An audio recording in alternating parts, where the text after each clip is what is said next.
ang nakaraan. Anong bahala ron? Sasaltigin ko yun.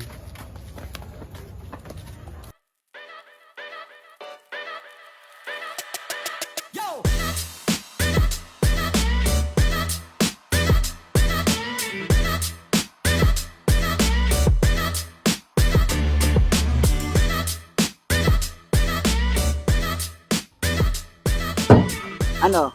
Ganyan ka na lang? Pasulid ka.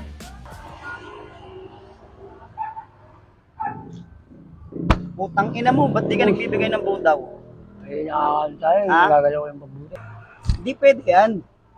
Sige, boss. Ano ko na lang. Ayaw mo Ang sa'yo ina naman mo, ako. hindi ka na ata nadadala talaga sa akin eh. No? Paulit-ulit na lang tayo eh.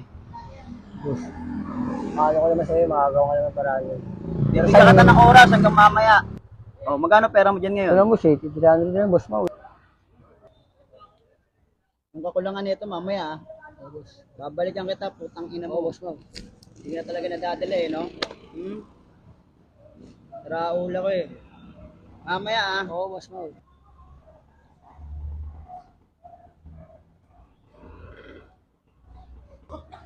Ilan to yung boss mo talaga. Ito ang grupo ng magkapatid na si Don Henry at Don Victor, ang pinakamalaking sindikato at maimpluwensyang mga tao.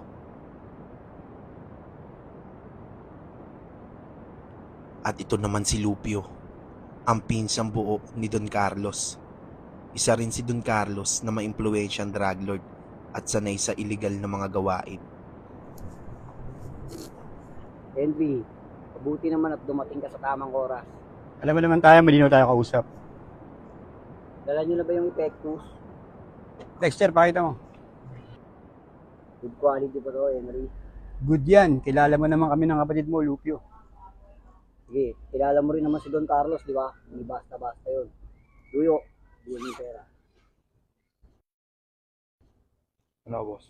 Hindi na natin kailangan bilangin yan. May tiwala naman tayo kay Lupio. Kami rin naman. Ganun ba?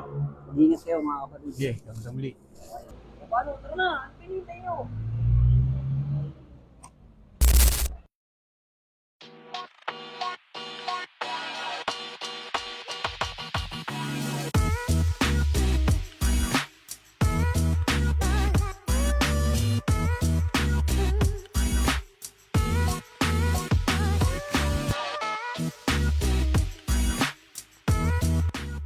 Iyan naman si Dexter, ang kanang kamay ni Don Henry. Sa kanya lahat nakaatang ang lahat ng shipment at pagpapatakbo ng mga illegal na gawain ng magkapatid na si Don Henry at Don Victor, ang Zapanta Brothers. At isa din yan sa mga birador ng magkapatid.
Siya nga pala, yung mga bata natin sa Bulacan, okay lang ba yung mga napubra doon?